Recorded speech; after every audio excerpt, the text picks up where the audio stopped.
कभी सोचा है कि हजारों साल पहले एक ऐसी सभ्यता मौजूद थी जो अपने वक्त से बहुत बहुत आगे थी, लेकिन आज आज उसकी कहानी एक गहरे राज में, एक ऐसी पहेली में लिपटी हुई है जिसे हम सब मिलकर सुलझाने की कोशिश कर रहे हैं।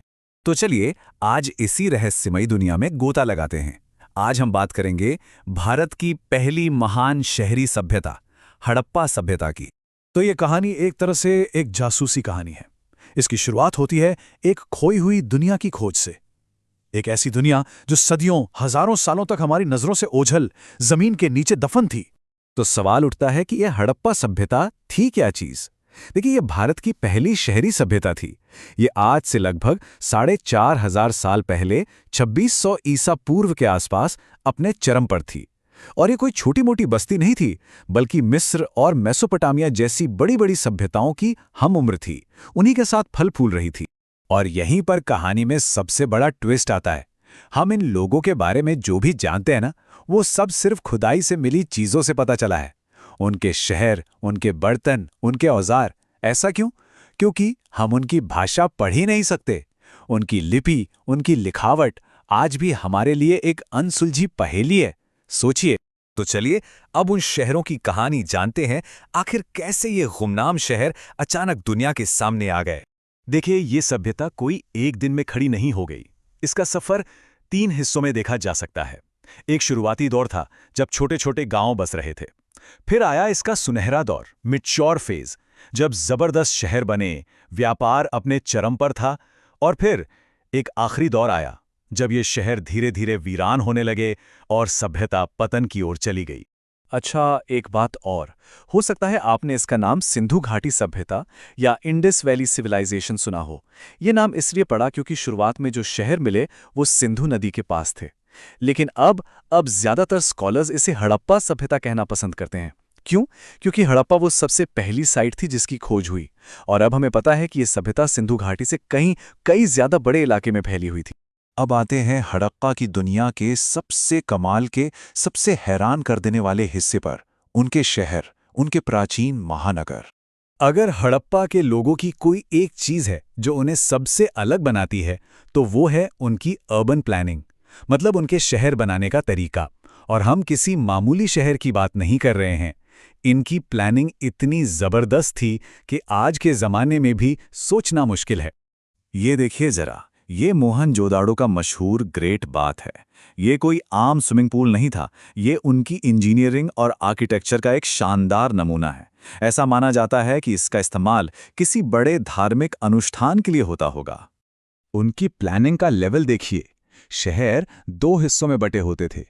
एक ऊंचा हिस्सा जिसे सिटाडेल कहते हैं, और एक निचला शहर।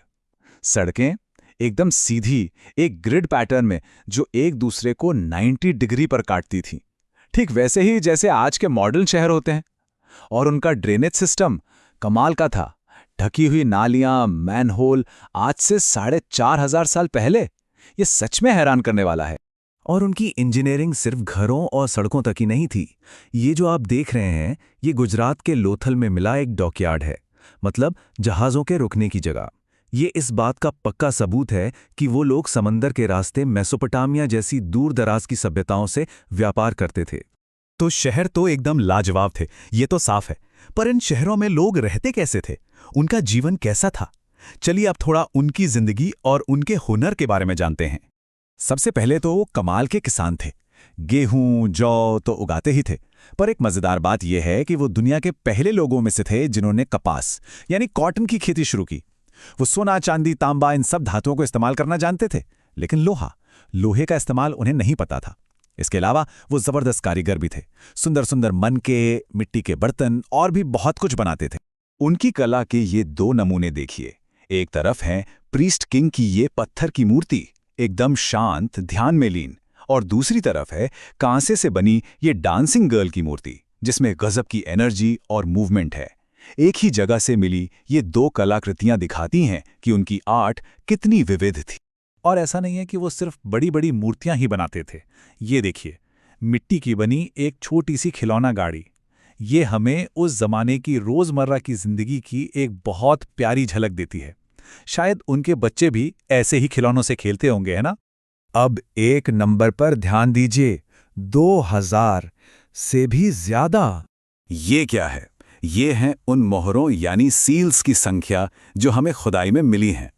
ये छोटी छोटी चौकोर मोहरें होती थीं जिन पर जानवरों की खूबसूरत आकृतियां बनी होती थीं, और साथ में होते थे कुछ निशान, कुछ चिन्ह उनकी लिखाई के।